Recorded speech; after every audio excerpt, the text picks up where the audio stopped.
വിഘ്നങ്ങൾ അകറ്റുന്ന സാക്ഷാൽ വിഘ്നേശ്വരൻ, മഹാദേവന്റെയും പാർവതീദേവിയുടെയും പുത്രൻ.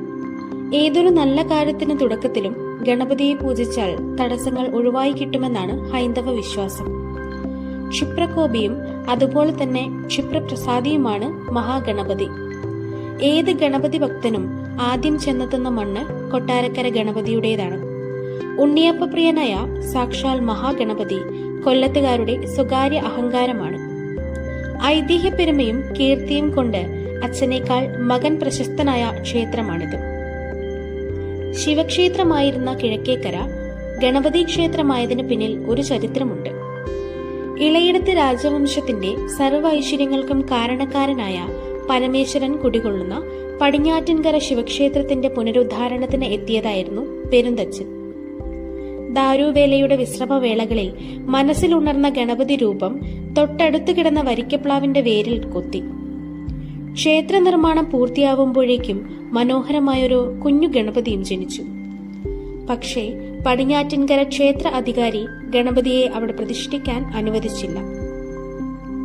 അങ്ങനെ ഗണപതിയെയും കയ്യിൽ വെച്ച് കിഴക്കേക്കരയിലെ ശിവക്ഷേത്രത്തിന്റെ ആൽത്തറയിൽ ഇരിക്കുമ്പോഴാണ് ക്ഷേത്ര മേൽശാന്തി അതുവഴി വന്നത്. തന്റെ ആഗ്രഹം അദ്ദേഹത്തോട് പറഞ്ഞു. അവിടെ പ്രതിഷ്ഠിച്ചോളാൻ അനുവാദവും കിട്ടി. പ്രധാന കോവിലിന് പുറത്ത് തെക്കോട്ട് ദർശനമായി തച്ചൻ തന്റെ ഉണ്ണി ഗണപതിയെ പ്രതിഷ്ഠിച്ചു. ക്ഷേത്രത്തിൽ നിവേദ്യം കഴിഞ്ഞപ്പോൾ മേൽശാന്തിയുടെ കയ്യിൽ കിട്ടിയത് കുറച്ച് ഉണ്ണിയപ്പം. തച്ചന്റെ ഗണപതിക്ക് ഉണ്ണിയപ്പം നൈവേദ്യം നൽകി ആരാധിച്ചു. പെരുന്തച്ചൻ നിർമ്മിച്ച ഗണപതി വിഗ്രഹത്തെപ്പറ്റി അറിഞ്ഞപ്പോൾ ക്ഷേത്രയുടമകളും നാട്ടുപ്രമാണിമാരും സ്ഥലത്തെത്തി. തുടർന്ന് ദേവപ്രശ്നം വെച്ചു. ശ്രീകോവിലിന്റെ തെക്കുഭാഗത്ത് തെക്കോട്ട് ദർശനമായി ഗണപതി വിഗ്രഹം പ്രതിഷ്ഠിക്കണമെന്നതായിരുന്നു പ്രശ്നവിധി. അതനുസരിച്ച് ബിംബശുദ്ധി വരുത്തി മതാചാരപ്രകാരം ശിവഭഗവാന്റെ ശ്രീകോവിലിനോട് ചേർന്ന് തെക്കോട്ട് ദർശനമായി ഗണപതിയുടെ വിഗ്രഹം പ്രതിഷ്ഠിച്ചു.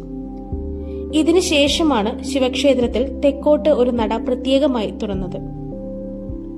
ഇതോടെ ഇവിടുത്തെ ഗണപതി ഭഗവാൻ ഏവരുടെയും ആശ്രിത വത്സലനായി. അങ്ങനെ തച്ചന്റെ ഗണപതിയും ഉണ്ണിയപ്പത്തിന്റെ കീർത്തിയും നാൾക്കുനാൾ ഉയരാൻ തുടങ്ങിയെന്നുമാണ് ഐതിഹ്യം. വിഗ്രഹത്തിന് പീഠം ഉൾപ്പെടെ 3 അടിയോളം പൊക്കമുണ്ട്. തുമ്പിക്കൈയും 4 തൃക്കണ്ണുമുണ്ട്. അവയിൽ പാശം, അങ്കുശം, മോദകം, കദളിപ്പഴം എന്നിവ വഹിച്ചിരിക്കുന്നു. ഗണപതി ക്ഷേത്രത്തിന് മുഖമണ്ഡപമില്ല. പ്രധാന ശ്രീകോവിലിൽ തന്നെയാണ് ഗണപതിയുടെ പ്രതിഷ്ഠ. പ്രണവസ്വരൂപനായ കൊട്ടാരക്കര ഗണപതിക്ക് തിരുമുന്നിൽ സങ്കടങ്ങളുടെ കെട്ടഴിച്ചാൽ പരിഹാരം ഉണ്ടാകുമെന്നാണ് വിശ്വാസം.